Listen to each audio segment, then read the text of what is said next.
Hey guys, make sure you stand till the end. One common mistake people make when replacing fuses relays that can cost you thousands of dollars in repairs. Stay with us, we'll explain what it is.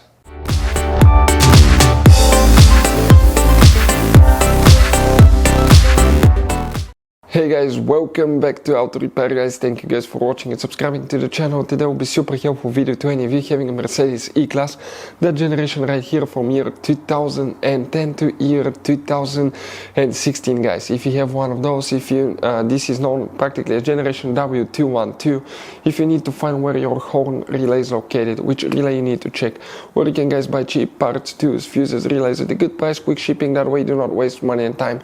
Why it's always a good idea to test fuses and relays. All that guys will be covered absolutely free for your convenience. Make sure you stay until the end. So before we start, let us tell you a little bit about us guys. Now, if you have a Mercedes E-Class, that generation from year 2010 to year 2016-17 guys, this is the W212 guys.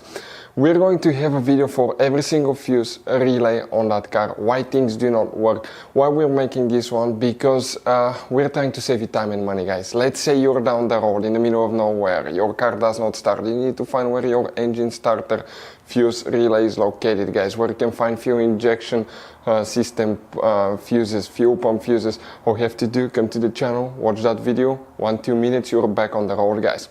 In addition, we'll share where you can buy cheap parts and tools, that way you do not waste your money and time. Every single car we get here at the garage, we try to make guys at least 200 to 300 free repair videos. We take them completely apart, we show you how to fix mechanical, electrical, engine work guys, body work, a little bit of everything. And we have more than 12,000 free repair videos on our channels that can save you thousands of dollars guys in free repair videos. Check it out if you need help with that. So let's go ahead and start on it now. So the horn relay, where you can expect to find it, we will demonstrate on that generation Mercedes E-Class here guys. This is the same generation, this is the pre-facelifted model of that generation, and this is the facelifted version, but it should work for both.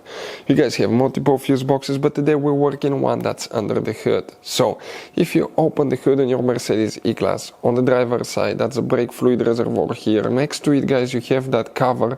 If you pull it out, you'll find the main engine fuse box with a layout like this one here. Before we continue, let's explain quickly why it's always a good idea to test fuses and relays.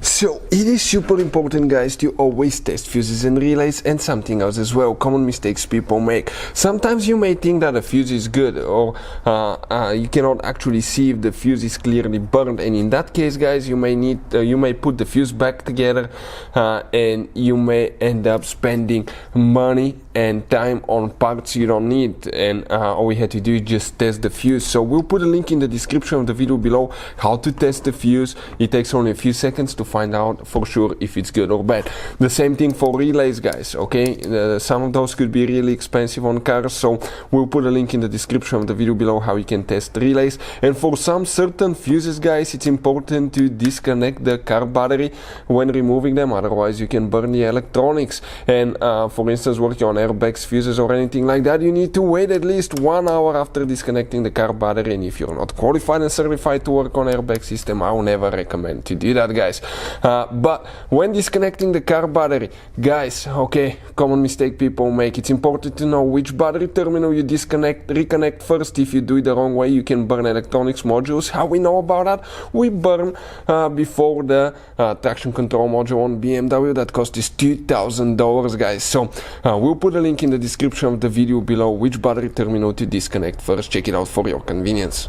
So guys, where you can expect to find a horn relay? If you need to find the fuse for the horn, we'll always recommend to check it guys. We have the video on our channel. And for any of you that need to buy fuses, relays, parts, tools at a good price, quick shipping, not just for Mercedes but any car, we'll put the link in the description of the video below, that way you do not waste your money and time. You can guys save quite a bit, that's where we get most of our tools and supplies from. So the horn relay, just one single relay that you need to check. If you come in that front section of the fuse box, we're talking about that relay here. So if we zoom in a little bit, it's that relay for the horn that you will need to check. If you guys have any questions, don't hesitate to let us know. Thank you for watching, see you next time.